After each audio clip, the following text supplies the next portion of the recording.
Hi, everybody. Welcome to Sparks, sponsored by the Transformative Language Arts Network, and it's September 6th. We are so delighted to be having this session here with you tonight and to have as our special guest, Gregg Levoy, here to talk about your passion and your calling, finding your passion and calling, and living an authentic life. And also on the call, we have my co-moderator for tonight, Karen Miriam Goldberg, who invited Gregg, or at least gave me the heads up that he might be willing to come and talk to us. And we were so excited. So Karen agreed to come. We're both fans of yours. And Karen in particular said, we really are so fortunate to get to have Gregg come and talk to us tonight. So Karen's going to moderate with me. And the format of the call is that we will just chat with Gregg, ask him some questions, listen to him, and I'll ask everybody to mute while we're doing that, and then we will open it up for Q&A, any comments you have, anything that you would like to ask Gregg, and then we will go into our open mic. So that's kind of a special transition of the evening where everyone is invited to bring an original poem, a song, a story, or something that you really admire of a different writers, and just to share something very brief. And it's just really like, almost like, because we have this call at night, it's almost like ending the day with a lullaby, you know, that we're kind of singing and sharing with each other because we get into this beautiful language, reflective, listening to each other place. And sometimes we've had people sing their open mic contributions, so it truly is a lullaby. All right, Karen, let me, well, you know what, let me first, is that okay, Gregg, if I read your, if I just read your bio? Sure. Great, thanks. Because I really like to be able to read that for everybody, and so that they understand some of the specifics about your background as an author and as a speaker. So Gregg Levoy is the author of Vital Signs, The Nature and Nurture of Passion, published by Penguin, and Callings, Finding and Following an Authentic Life, published by Random House. It's rated among the top 20 career publications by the Workforce Information Group. He's also the former behavioral specialist at USA Today and a regular blogger for Psychology Today. As a speaker, Gregg has presented at the Smithsonian Institution, Environmental Protection Agency, Microsoft, National Conference on Positive Aging, American Counseling Association, the National Career Development Association, and he's been a frequent guest of the media, including ABC, CNN, NPR, and PBS. So Gregg is also a former adjunct professor of journalism at the University of New Mexico and a former columnist and reporter for USA Today and the Cincinnati Enquirer. He's written for the New York Times Magazine, Washington Post, Omni, Psychology Today, Fast Company, Reader's Digest, many others. Welcome, Gregg. We're so honored to have you with us tonight. Thanks, my pleasure. Karen, would you like to just add any spontaneous personal thoughts from Gregg? Happy to. I first found Gregg Levoy's book, Callings, probably, when did it come out, Gregg? What year? 97.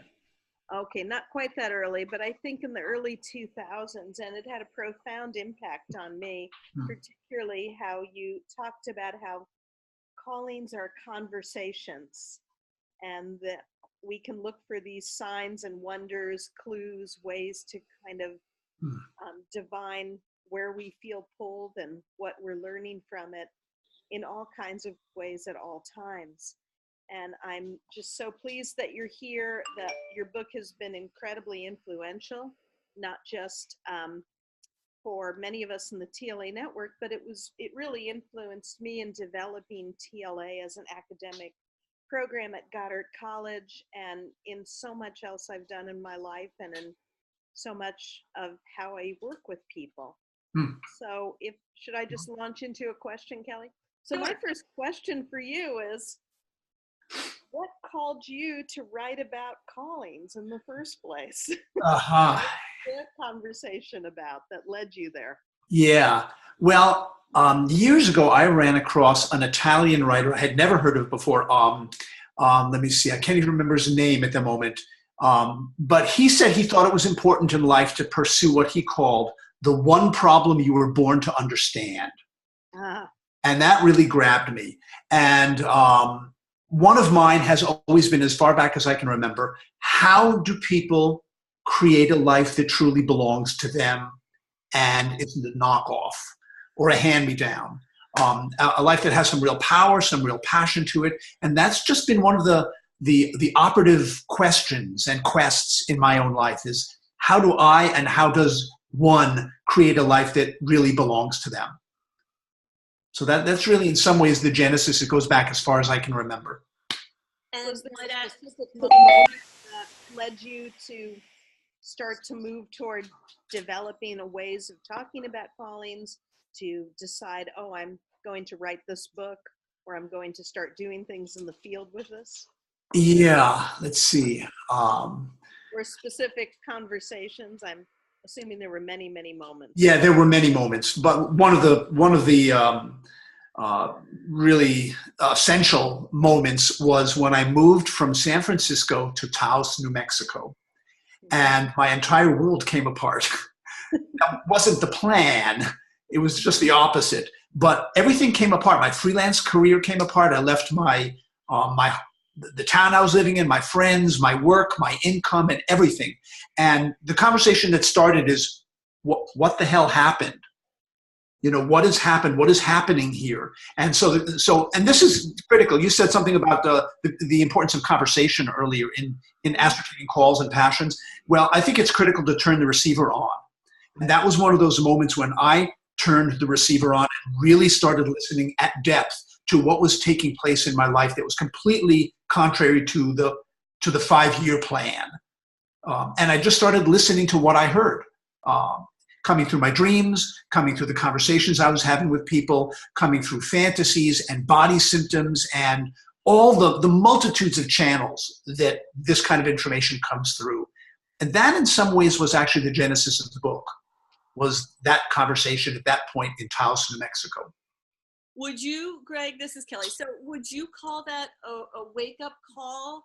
I know that you write about the power of wake-up calls, and I'd love to hear you maybe talk about that in that context. Does that fit with what you're talking about? Is that those times when all of a sudden we really can't ignore perhaps something we haven't seen or haven't paid attention to? Absolutely. Oh, absolutely. Because callings will start off as polite whispers, but they will escalate to shouting and shoving the more you ignore them. And I'm speaking for myself as well. And so wake-up calls are really just calls that have turned a little bit south because we've neglected them. That's been my experience and my observation, is that we really need to listen to the wake-up calls, because what happens at that point is they can turn literally dangerous. They can turn into symptoms of one kind or another, whether it's emotional or physical. So I think it's critical to really listen to the signals that our lives are constantly sending us through all these different channels. And I mean the same way we send signals into outer space as part of the space program. We're always hoping somebody's going to come across them, right? And decipher them and trace the calls. And the kind of signals that we get through all these channels in our lives do the exact same thing. They're just trying to get our attention, and the purpose of a call of any kind, no matter how small, is a response. The point is respond, ideally affirmatively, but respond, because when we don't, we put them in the position of having to come after us with a pitchfork. That's a great realization, and thank you so much for articulating that. I wanted to ask about another form of discomfort, and that's the role of, to paraphrase Pema Chodron, dwelling in uncertainty, being lost when you're following a call. Because I've certainly found my conversations with callings often entail being really lost in the forest with a lot of stinging nettles around at times. Right. Yeah. Lost. That's a skill. The ability to be lost. It's not just something that drops on you from a third floor window. But there's a book that I have read. This is the only book I have read this many times, and it's a book called Transitions, and by a guy named William Bridges. And it's about how people make change. Okay. And you got to love a book called Transitions written by a guy named Bridges. I find that fascinating. But the reason I keep going back to the book and have 5 times at 5 different transition points in my life is because he says the way change typically happens is phase 1, something's ending. Phase 2, neutral zone, what you were talking about being lost in the forest. Phase 3, something new is beginning. But I keep going back to that book for that middle section, the neutral zone, because he makes a beautiful case for how important it is to submit yourself to the neutral zone and not try to get a fix. Next book, next project, next relationship, next home, next job. And it's a stinker. I mean, there's no way around it. Being in the neutral zone is the I don't know phase, the being lost in the dark wood, as Dante would have it. And we have to be willing to submit ourselves to that process. And is that, Gregg, is that what you were saying was your experience in Taos when you made that shift from San Francisco to Taos? Was that what was going on there for you? Was that a neutral zone? Was that a wake-up call time? And if it's okay if I ask personally, I mean, I'm curious about this quest for authenticity. And did you feel like you had been living an authentic life, and then were you now in this neutral zone of realizing, okay, I'm not living an authentic life? I mean, I guess I'm asking, at what point did you say, I haven't been living an authentic life and I need to figure out what that is? Yeah, your basic 5-part question there. Okay. Sorry. So my sense of it was that in addition to being a wake-up call, it was an ending and a neutral zone all mushed together. But I was under the impression that I had been living an authentic life up until that point. I was a freelance writer in San Francisco, loved the work, was amazed that I was successful at it. But what happened when I moved to New Mexico, and I think way in the back of my mind, I had this kind of dark intuition that there was something I needed to hear there that I could not hear being surrounded by all the distractions of city life. And I had up until that point lived in big cities my entire life. I was born and raised in New York, and I lived in San Francisco and Cincinnati and Washington, D.C. I'd been in big cities my entire life. And I intuited, even before I got there, that there was something that was going to hit the fan for me there that wasn't going to happen in San Francisco. And I think that was part of the disassembling, the de-evolution of my career was, it was like my life needed to clear the decks for something else, the arrival and docking of something bigger. And that turned out to be the Callings book. That's what happened, is I began to write that book in Taos, New Mexico. And I don't know that I would have had the wherewithal to do that if I had stayed in the city. So sometimes what the neutral zone is about is clearing the decks, just giving you space and time, way more than you ever bargained for. But the point is, if I'm not listening during that phase, I'm missing the point of it. And I had to be willing to really go down the rabbit hole for about a year to really listen to what wanted to emerge. And that, to me, is one of the operative questions in any conversation about signs and signals, callings and passions and authenticity and all that, is what is trying to emerge at this juncture for you in any arena, whatever it is. What is trying to get airtime? What wants an entrance cue? And that, to me, has been a question I ask myself constantly. Well, to follow up Kelly's 5-part question, here's a 4-part question. Okay. First, it seems like you're also speaking to the need to cultivate a sense of spaciousness, emptiness, openness to allow things to emerge. And the second part of my question is, of course, traditionally, the word callings kind of evokes more spiritual, religious callings, and we also use it in Right Livelihood to talk about work and vocation. Right. But I wonder if you could also touch on callings in relationships to people, to places, and communities. So Yeah, absolutely. I think that's a wonderful question because people tend to narrow down the notion of callings to the religious and spiritual arena. And the origin of the word vocation, vocare, just means to call. Doesn't mean, it's not specifically related to vocation. We did that. We narrowed that down. So callings refer to vocational life, relational life, creative life, spiritual life, moral life. It's all of those things. We get calls in all those different arenas. In fact, the reason I was even in Taos to begin with was not specifically a vocational call, it was a relationship call. Because I was with my woman who became my wife, for 3 or 4 years at that point, when she came to me one day out of the blue. This was the origin of the call to move there, and said, I want to move to the country. And, I'm a good New Yorker. I said, what country?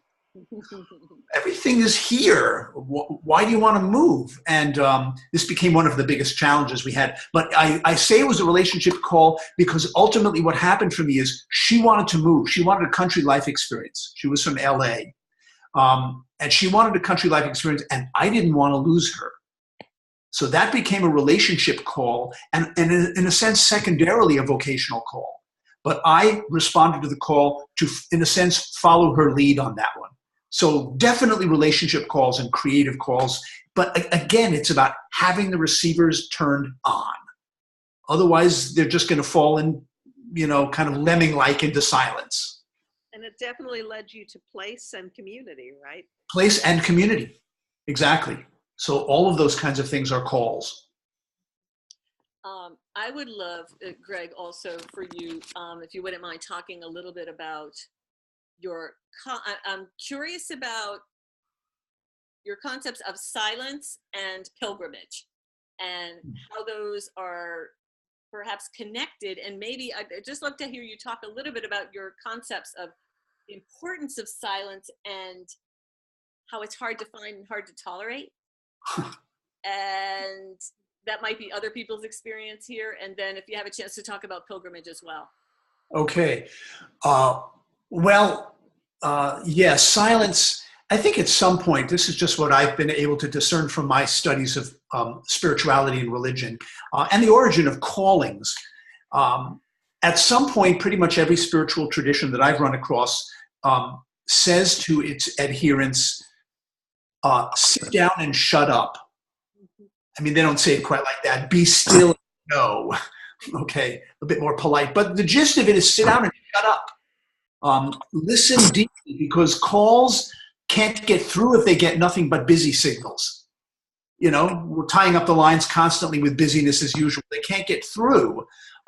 So there's a place for silence and spaciousness. And by that, I mean not just clearing the decks. I mean, get outside.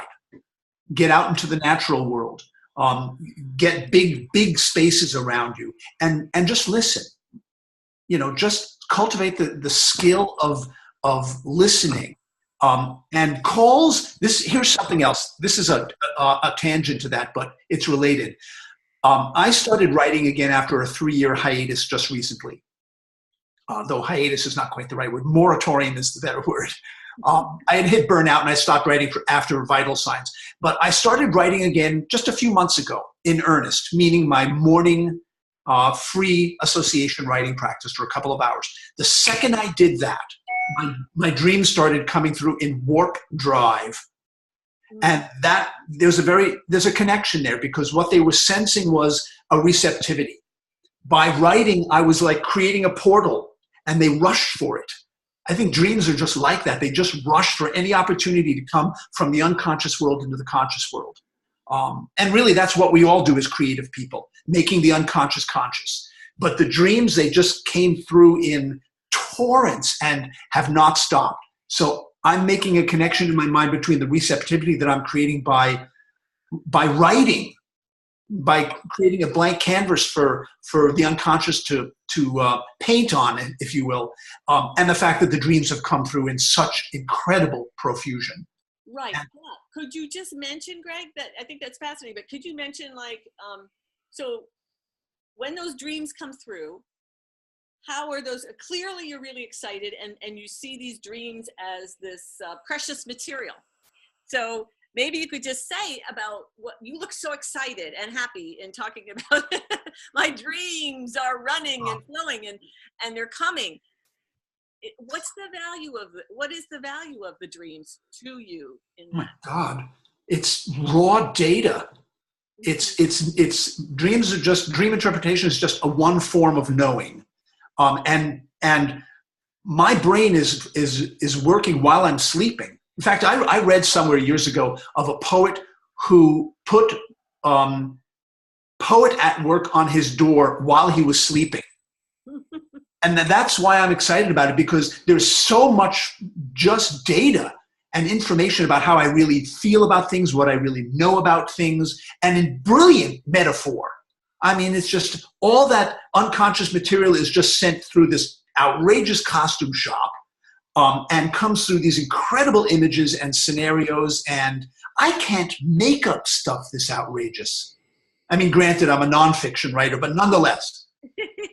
But except you are making up stuff this outrageous. Exactly. And to me, it means nothing if I don't interpret it, if I don't do some work with it. Okay, so can you tell us, is that okay, Karen, if I ask one more question? So Sure. Could you just tell us a little bit more about that? I mean, people might be interested in hearing a little bit about your approach to dream interpretation. Sure. Yeah. Okay. So the way that I learned how to bring them on generally was I took a month, and every night before I went to sleep, I just said to my unconscious, I really need some guidance. I'm trying to figure something out. I promise if you send me any information, even a shred, even a snippet, an image, a sentence fragment, I will write it down, even if it wakes me up at 2:30 and I have a meeting at 7. And so I had to strike a bargain with the unconscious and say, you can trust me. If you send me information, I will take you seriously. I will listen. I will write it down, and I will work with it. And that brought the dreams on. I mean, this goes back 40 years now. But I remember making a big life decision based on a dream. I've done this before. I was at a point years ago where a couple of executives from HBO wanted to turn the Callings book into a reality-based show. They flew me out to LA, they wined me and they dined me, and they wanted me to come on board with this project. That night, I had a dream of these two HBO executives wearing costume jewelry and fake patent leather shoes. And I said no to the project based on a dream that I didn't trust them. And my friends were like, what are you, crazy? Nobody says no to HBO based on a dream, as in you're just dreaming. It's just a dream. It's a pipe dream. And I don't have that feeling about dreams. Dreams are real information with real consequences if they're ignored. And I've made many decisions based on the information that comes through that channel. Same with body symptoms. I was just about to say that we are such embodied creatures that we can feel it throughout our bodies, what our bodies are telling us, and that's information. And of course, writing is a way of knowing, and speaking is a way of knowing. And sometimes it's a way of throwing spaghetti at the wall to see what sticks. But my main final kind of question, because I think we're moving toward other things, and this involves the insane nonfiction of the day, which is, what are you sensing that our collective calling as a people may be these days? That's a great question. My sense of collective call, well, in some senses, some of what we've been talking about already, the call to listen, and not just to listen to ourselves, but the other guy.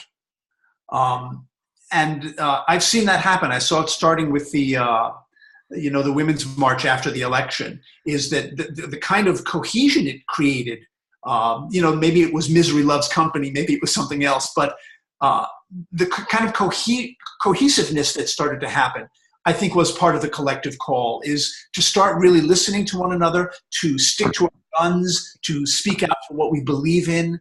But I think participation, a collective call to really participate in the democratic process and to make sure that our voices are heard, whether they are spoken or performed or sung danced, or anything else. Thank you so much. My gut feeling. Thank you. So Karen, shall we open it up here to questions from anybody, if that's okay with you, Greg? We'd Of course. love to open it up. And perhaps if you could just wait. Hi, Polly.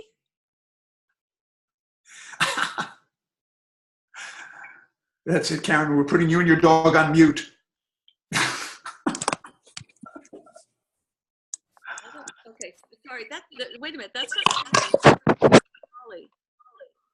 Hi, Polly. I'm trying. Oh, okay. Okay. Greg. Hello. Chico. Great. Welcome. Okay, so would you just wave your hand at me if you have a question, and I'll just call on you to, rather than have everybody unmute or talk at once. So does anybody have a question you'd like to ask Greg? Just give me a wave. And we've got a wave from Alma. Go ahead, Alma. Hi. Hi. Hi, Greg. I was hoping you could talk a bit more about the benefits of boredom. I read it in your book, and it just really excited me to read about it, because I really come to realize myself that boredom is so underrated in our yang doing society. So I'd like to hear it directly from you rather than just what I read in the book. Okay.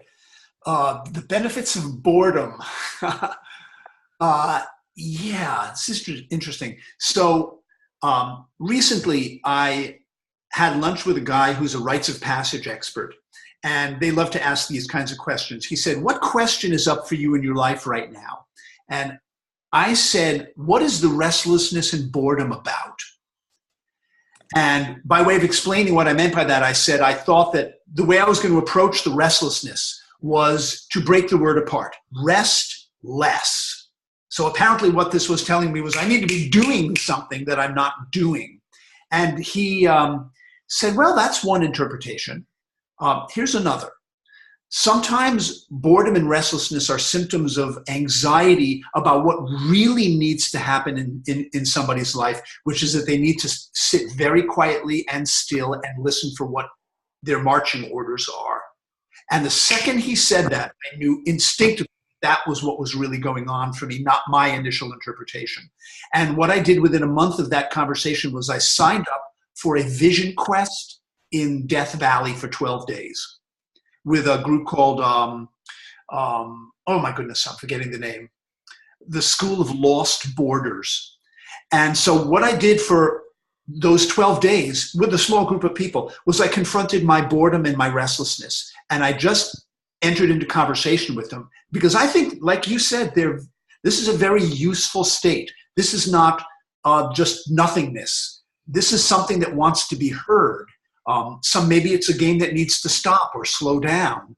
But my sense is that it's like a dream. There's richness in boredom if you look at it. In fact, there's a conference in November in London every year called the Boredom Conference. Have you heard of this? You should Google this. It's fascinating because 1,000 people show up at the Boredom Conference to hear lectures on turnstiles in London. And, my favorite shed, and just topics that you would think toast was one of them. They would put somebody into a coma. But the point was anything is interesting if you look deeply at it and look at all the details. And I think boredom is like that, at least for me. When I look closely at it, it's actually fascinating.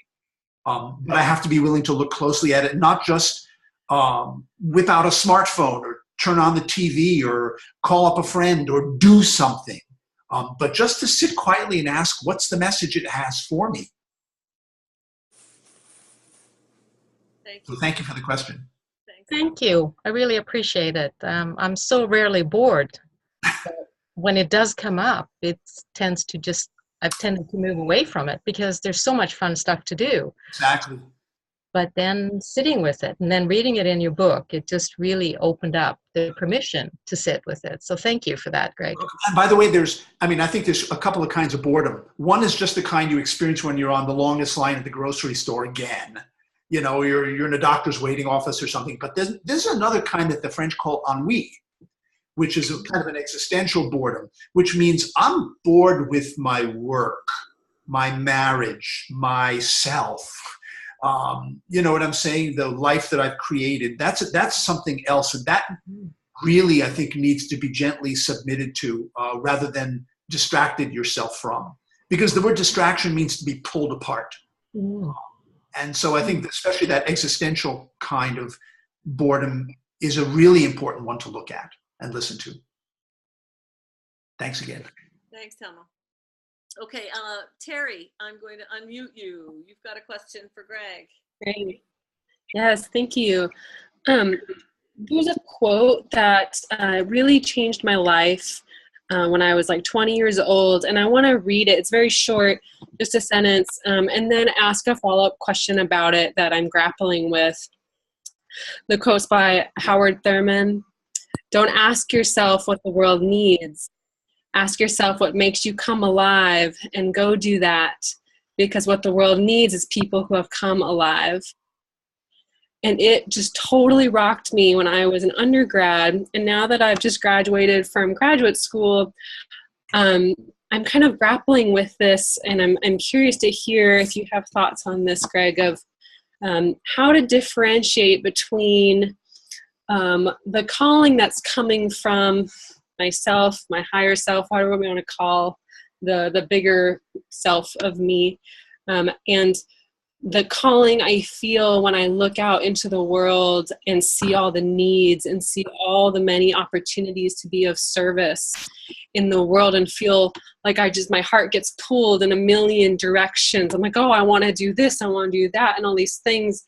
How to feel out, like, where's my real calling and what's just me wanting to help every need. Yeah. Well, first of all, I applaud that desire to want to help. I mean, that really is the basis of compassion, which means shared suffering. I think that's a wonderful quality to have. Yes, it can carry you in 60 different directions.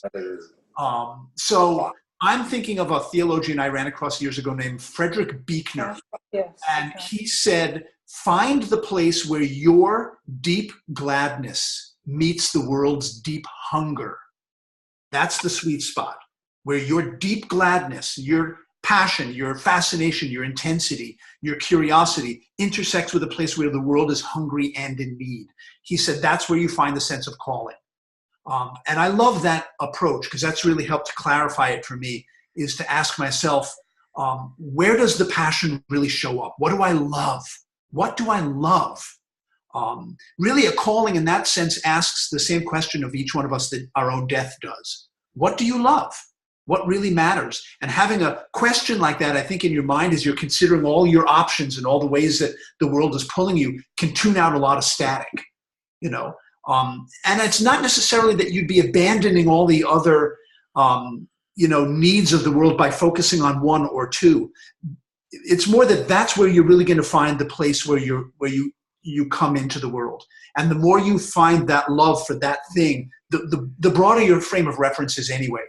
You know, it's a portal into loving the world in a bigger way. But look for that sweet spot where your particular deepest passion, the place that puts you in that flow state, you know, where that intersects with where the world is in need. So I hope that helps in some way. It does, thank you. Yeah, and you even touched on a piece that I feel like is the next step in that lesson is being okay, not feeling like I'm abandoning everything else by focusing. Right.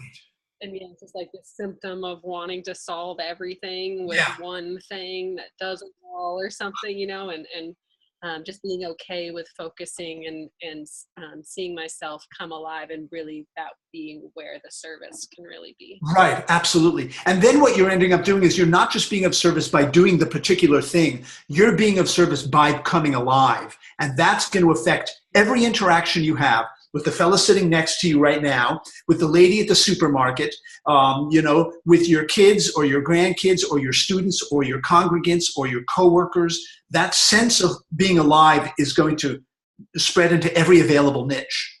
And then you're going to just be serving the world just by living and being yourself. That's my sense. Thank you so much. You're welcome. Thank you. Caleb, thank you, Craig. Hi. Suddenly there was a loud ding. Sorry if that was my fault. Nope. So my question is sort of drawing on the work of Stephen Pressfield, who wrote a book called The War of Art and then a book called Turning Pro, both of which really influenced me.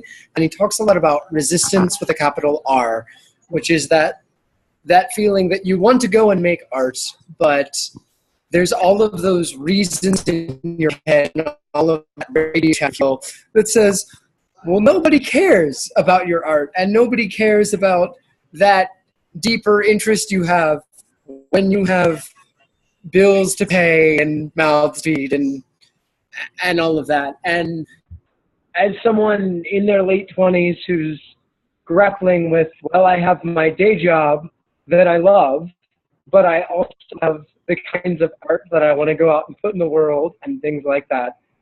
I feel like for me, resistance is constantly in a duel with my calling of, but I need to pay the rent this month and I can't pay the rent just telling stories. I have to do other things. So I know that's not a very concisely worded question, but I'm wanting sort of your thoughts on how we strike a balance between heeding that call when there are still the quotidian obligations of modern life, gas in the car and things like that. Of course. Great question. And frankly, I think the primary drama for most people in the relationship to their vocations and vitalities is the struggle between passion and security, which I think partly is what you're touching on. So somebody once said to me years ago, Greg, you need to learn how to handle paradox better. And in fact, you know what he said? He said, heroism, or heroinism, of course, can be redefined for the modern era as the ability to tolerate paradox. In other words, to hold two seemingly contrary ideas or beliefs or impulses inside you at the same time and not toss your cookies, you know, to hold the two of them and let them, I mean, you know, you're a creative person, bring them together in dialogue, all right? Let resistance talk to creativity. Let us talk to them. Let passion and security have at it on the page. So literally, take an hour, don't take your fingers off the keyboard for an hour and let those two have a conversation. And let them inform one another and just box it out if need be. But that has been one of the great lessons I've had to learn and continue to learn in my life is the struggle of holding the tension between seeming opposites and bring them together to talk to one another because they have a lot to teach each other. And yes, resistance is a stinker, but you know what? When I get into a phase like that, I just write about resistance. That becomes this, you know, it's like the meditation teachers say, when you sit down to meditate and the dog starts barking, that's not the obstacle to the meditation. That is the meditation. So it's like, the dog bark meditation, you know. So the resistance meditation is something that I think about a great deal because it's a constant force in any creative person's life is the resistance. I wanted to write a story years ago about my relationship to my grandma's money. And I couldn't do it because I told myself she'd be offended if I ever published anything and she'd cut me out of the will, you know? And, but I kept looking at that. What is my relationship to my grandmother's money? And looking at the resistance that came up and the fear that came up. And that became what I was writing about. You know, so I think it's important to plow it in. Whatever comes up in being a creative person, the struggle between paying the bills, as you said, and speaking your voice, let that become what you write about. So if I can ask a follow-up question, it sounds like you also think that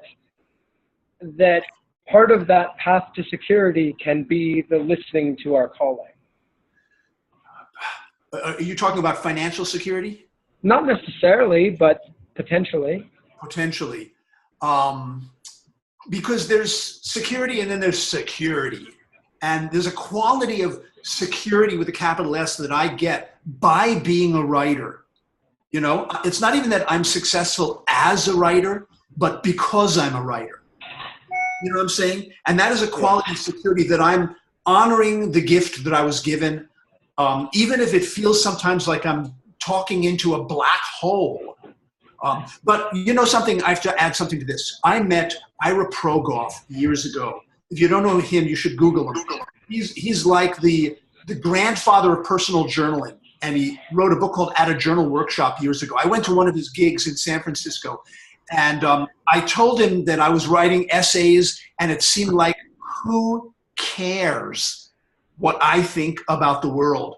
And he said, no, it's like journaling. The point of journaling is to go down deeply enough into your own well that you eventually hit the stream that's the source of all the wells.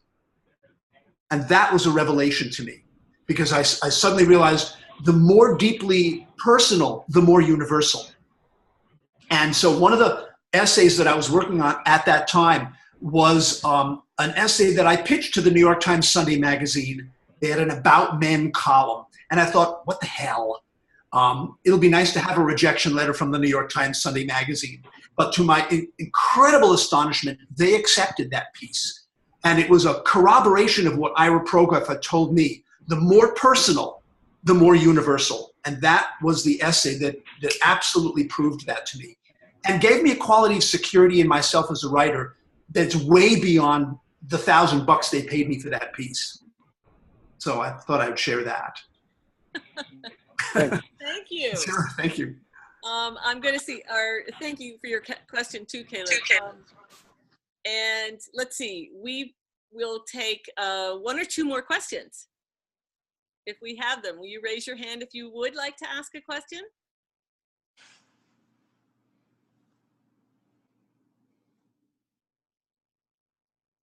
Karen is raising her hand. Go ahead, Karen. And this kind of follows up on some of what Caleb was talking about.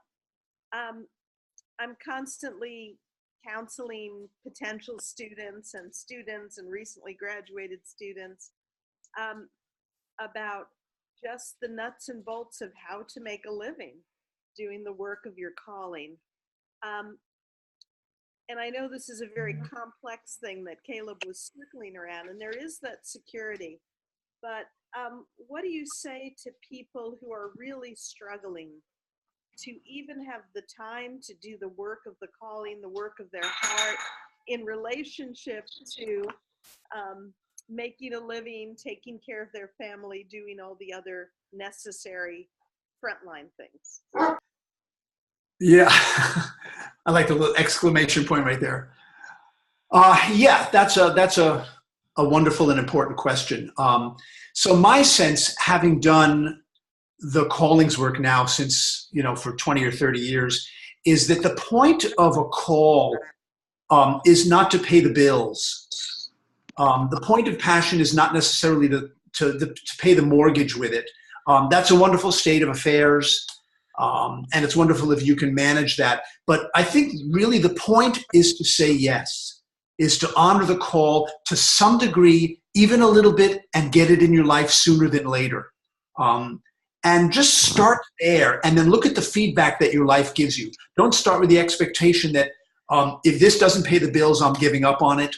And if I can only do it for 15 minutes a day, what's the point? It's not worth it.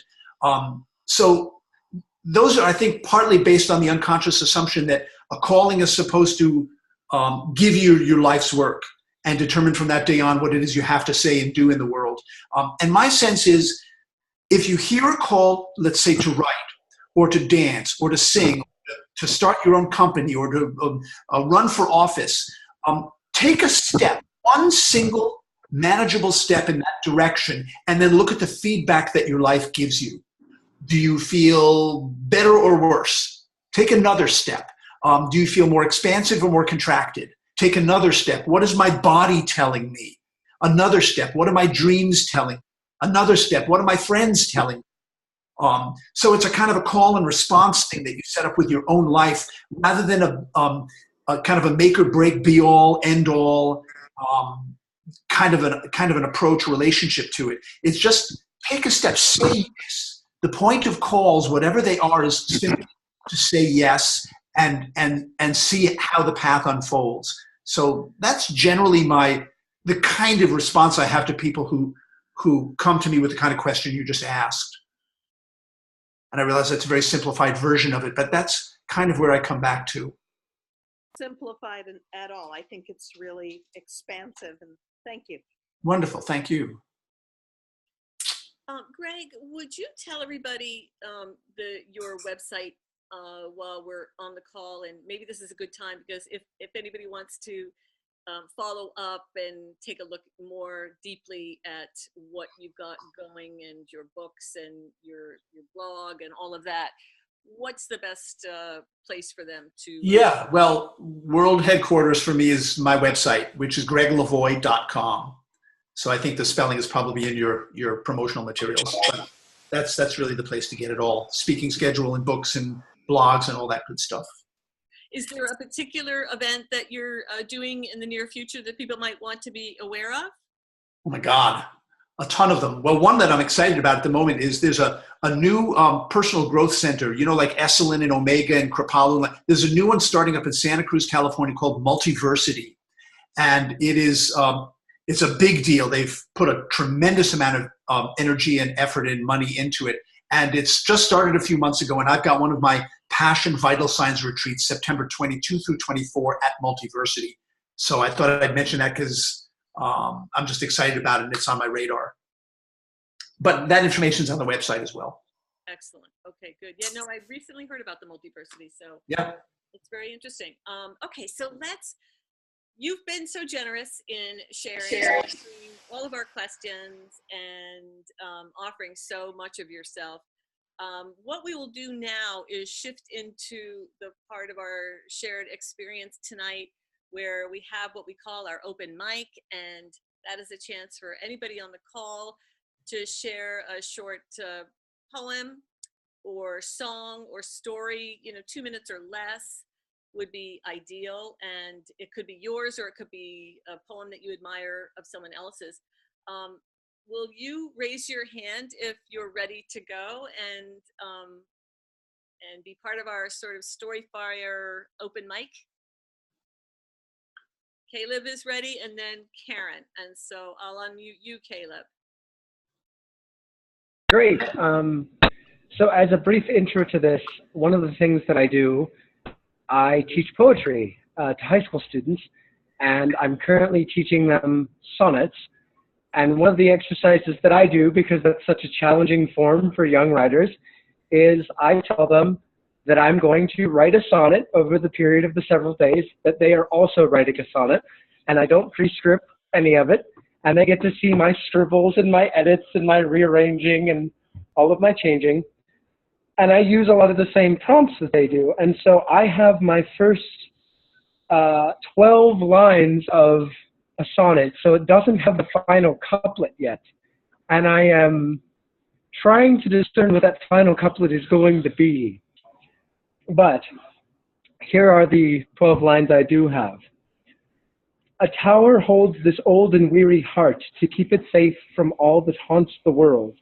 An angel once alighted to impart a blessed kiss, her gentle wing unfurled.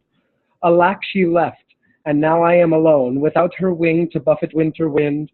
This tower where love's light once blazing shone, now echoes cold and empty. Have I sinned? Atone, atone, cries out my mortal mind. And mercy, mercy, begs my sinner's soul. Is love a sin? My hushing heart opined. Ere when was love's disaster grace's toll? Marvelous. I love it. Thank you. Wonderfully Shakespearean. Yes, and that was the idea. I wanted to give them a Shakespearean sonnet, but I don't have the couplet yet. And after that last question, ere when was love's disaster grace's toll? What can follow that as a resolution to that question? Wow, that'd be an interesting question to ask your students. Yeah. So I don't know if that'll be the final version, but anyway. Bravo. Thank you. That's great. Thanks for going first. Yeah. Karen. I have a new book of poems, and I have the galley here. And this last poem in the book I thought was very appropriate. It's a book of yoga poems, and my calling to study yoga and become a yoga teacher was pretty much hands down the most surprising calling in my life.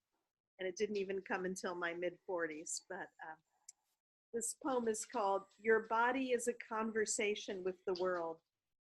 What are you waiting for? From the first air in the first room, while a winter radiator breathed enough warmth for you and your mother, the world was chatting you up.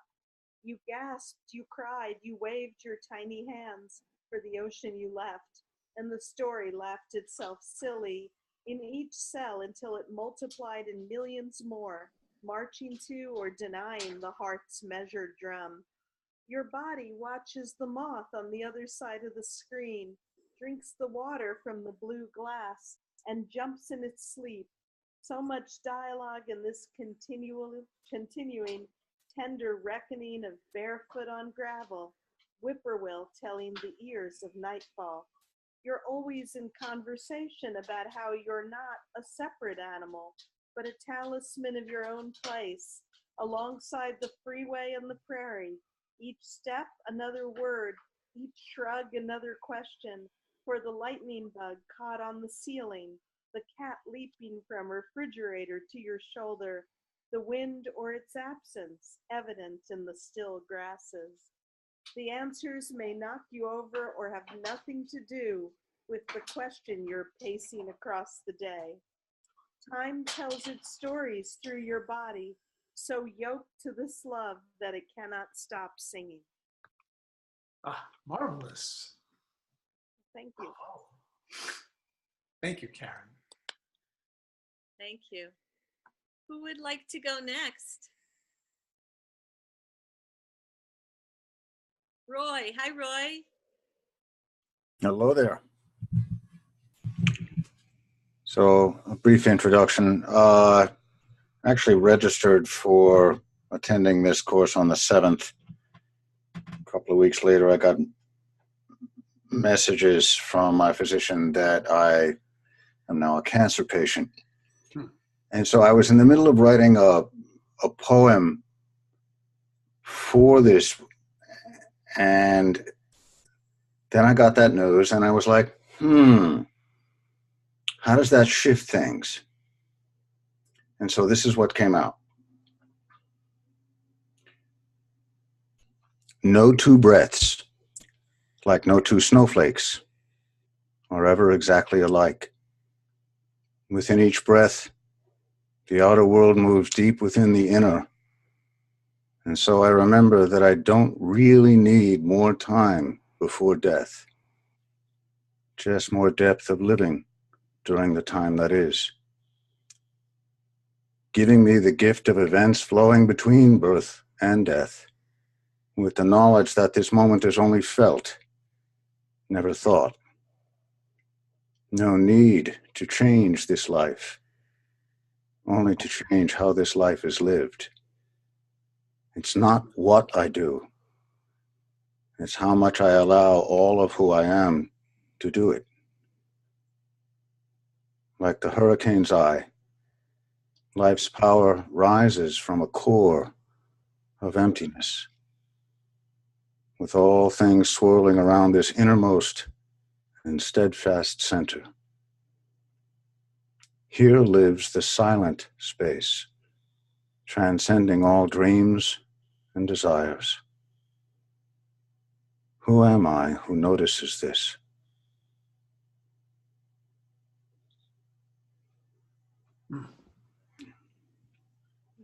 So much. That was just amazing. That was courageous. Thank you, Roy. Yeah. I don't think I've ever written anything like that before. Wow, that was really raw and powerful.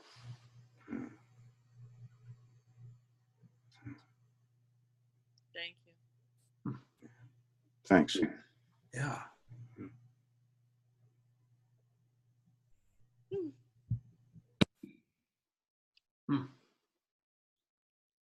Who else would like to share?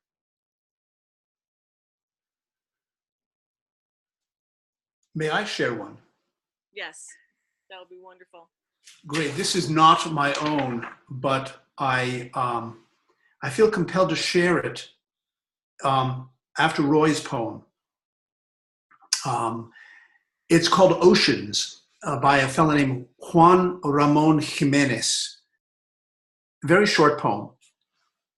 I have a feeling that my boat has struck down there in the depths against a great thing, and nothing happens. Nothing. Silence. Waves. Nothing happens? Or has everything happened, and we are standing now quietly in the new life? I just felt moved to share that right after Roy's because I can relate. And one more very short one, even shorter than that, if I may. Sure. This is called When Your Ship by Helder Kamara. When your ship, long moored in harbor, gives you the illusion of being a house, put out to sea, save your boat's journeying soul and your own pilgrim soul, cost what it may. So thank you for letting me share that. Thank you. I will share one if there's nobody else who wants to go next. This is from my chapbook, recent this year, Tree of the Apple. It's a chapbook collection of poems I wrote in the years of spending time with my father as he was gradually dying of Alzheimer's. So this poem is called How He Asked. Get it? Okay. I'm just gonna mute Janet. I think I muted her. Okay, hopefully we can. He lived at some points in memory care. And this is a poem I wrote after visiting him while he was living in assisted living memory care. How he asks, where did you come from? By this, I mean, what fills your days and how did you lose me? I mean, when did I leave you and how did you find me somewhere? Let's go back to the beginning. How did you get here? By this, I mean, tell me how I brought you into this world and what are you doing with this life you've been given? Are you doing the wonderful I knew you could do? There's something you forgot. By this, I mean, tell me the news of all the everyone we have back where who matters so much. And when can I see them to tell them how whistling and crackling and sunny they are? Are you leaving? Let's go back to the beginning. Where did you come from? Did you come in a car? Take me home now so you'll see how we got here from there. And by this, I mean, do you know how much your life matters?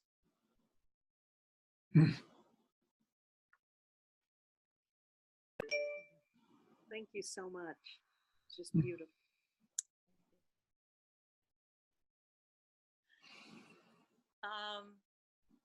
Lita, do I see a hand going up? Lovely. Okay, I'm unmuting Lita. Am I saying your name correct, Lita?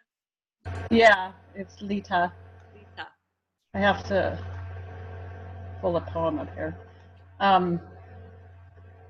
This is one that I wrote a few years ago when I was writing a lot of poetry, and I've taken had some life events happen recently that have caused me to be in a big break from things. So let me just open this here. This was based on a kind of inspired by, at least the form of it, by a poet that I really love, Alida Rodriguez, and her poem Lexicon of Exile. And so after reading that poem, I took this and wrote it. So it's called An Exiled War Bride. There is no way I can bring you home from Afghanistan, make you lust after my succulent flesh. Turn back time to when you wondered aloud at all the variations of me you could taste. Brown sugar, cinnamon peach tarts, each variation you loved. There is no way I can turn back that military plane, keep the long walks to Pike's Place Market and Finney Ridge, bask in those nights when we stayed up late talking and then making love before the television held its spell over you until dawn. There is no way I can keep the adventure of that war alive for you, give you the adrenaline thrill of skydiving or running missions in the mountains so that you would still think my blossoms are pink and fuchsia, tantalizing and tempting, my fruit sumptuous, sensuous. There is no way I can bring back the vibrant yellow tinged with the softest coral that you once saw in my soft skin, or make you desire my fruit rounded, full and heavy in your hand, yet vulnerable to pressure. Before the war, you told me I tasted sweet like honey. You whispered that my beauty spoke of summer's bounty and radiant sunshine. Now I walk through your garden, a foreigner. Little by little, you've taken space like an invader, marking out your territory, setting in the fence lines stake by stake in the summer heat. Encompassing me, you string the barbed wire tight with tension. It's been more than a decade now since you returned from that war. And I have basked in the sun, sleepy and languid, my senses dulled to the bruise of your words. I believed I was a walnut, protected by a hard fortress shell. Only I'm not a walnut, I'm a peach. Soft, sensuous, and delicate, and in your garden I hang on a branch, next to the plum and the pear trees. Each spring I stretch out my blossoms, fuchsia and fragrant, before growing into the soft, rounded booty you no longer admire.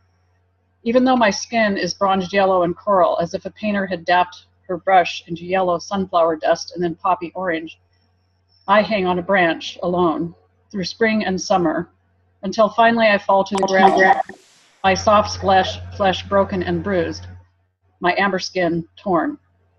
All through the fall I lay there, and when winter comes, I am frozen. Oh. Anyway, I haven't read that for a while, so I probably didn't read it properly. Beautiful, powerful. Yeah, a lot of times your work comes out of your deepest heartbreak and pain, at least in my life. Absolutely. So. Thank you so much, Lita, for reading that. Thank you, Is Lita. there anyone else on the call who would like to read?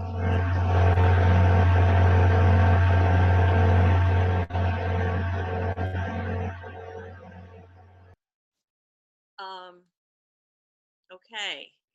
It looks like we've heard from everybody that we're going to hear from.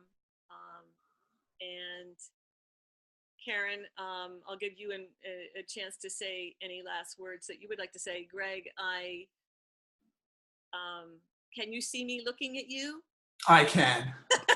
I'm looking into the camera, Gregg. There you are. I want to say just how special this has been tonight. I mean, the conversation, so powerful, the topic, really deep. I've got myself, I know everybody else in the call probably, I just got these notes, these little tidbits that I just know are going to nourish my week, my month, so much from having these moments with you here tonight, and to hear your voice on such really deep, meaningful issues that I know resonate so much for everybody. And then, to also, I'm always so touched and deeply moved by the generosity of those of you who come and you share, you read you take this risk, this incredible risk to be in this bizarre, intimate environment, where we're just seeing each other's pictures, hearing each other's voices, making community for, this hour and 10 or 15 minutes. I'm just always struck by who knew, you could do this in a video conference and from your own living room, and maybe you're in your pajamas, whatever. I think it's really amazing.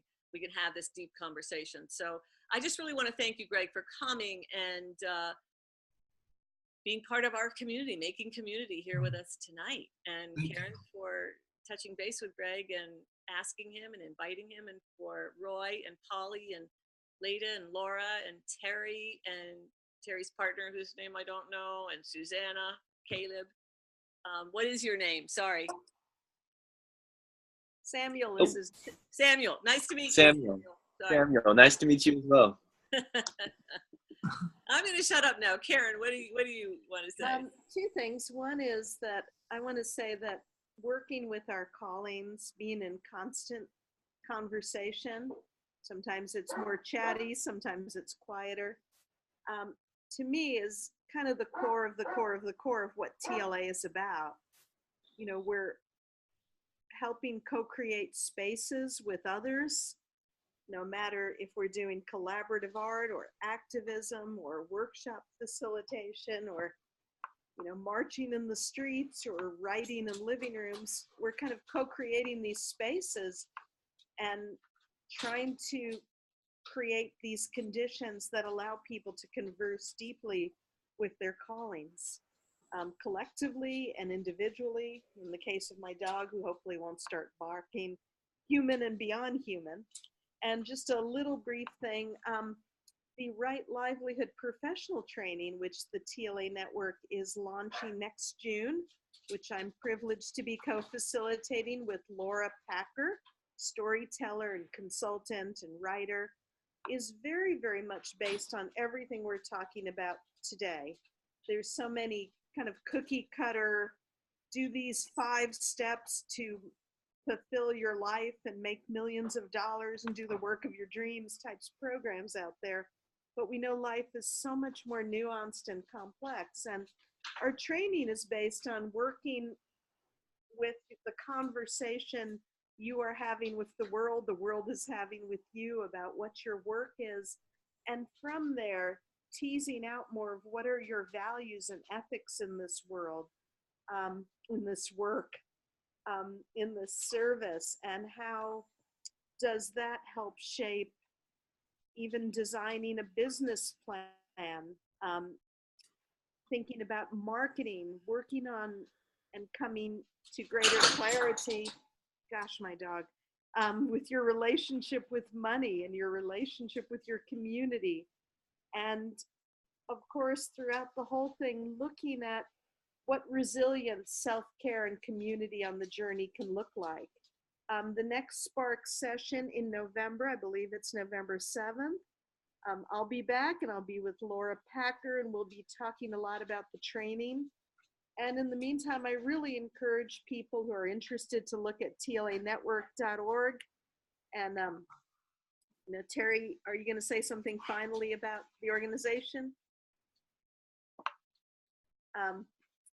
Sure, I can. I think you're just, and I'll, of course, read Gregg's books. I have vital signs right by my bed now, and I've almost worn out my copy of Callings. And Gregg, I just appreciate so much you coming on and being here. And Gregg is also going to be a special guest in the Right Livelihood training. So I know we're a little over, so I'll turn it over to Terry.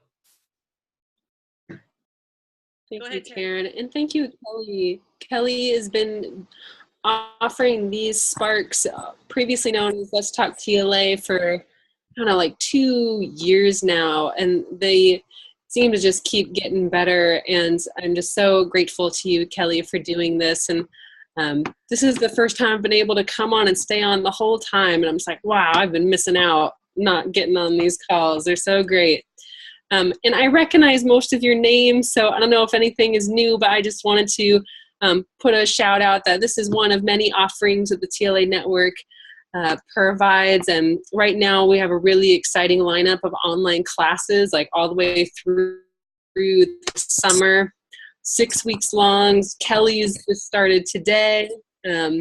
Still time to sign up for it if you want, but there's a ton of classes. I encourage you to look at it, all kinds of different good stuff, and membership directories. And Chrysalis is going to be launching again soon. We have one of our fellow co-editors here, Roy, on the call. So just so much great stuff. Keep looking out for the emails for updates, and always feel free to get in contact with me if you have any questions or any requests or any needs that I can help you with. Thanks for all you do, Terry. Greg and Karen and everyone on the call, the recording will be available probably in the next day or two. You will get an email with the link in case you would like to listen to it as we upload it to YouTube. And thank you everybody. Thank you so much, Greg. Thank you. You're welcome. Thank you for inviting me to participate in your community. You're welcome. Yes, thank you. All right, sleep well, everybody. Good It's night. where I Good am. night. Ciao. Good night. Thank you. Bye.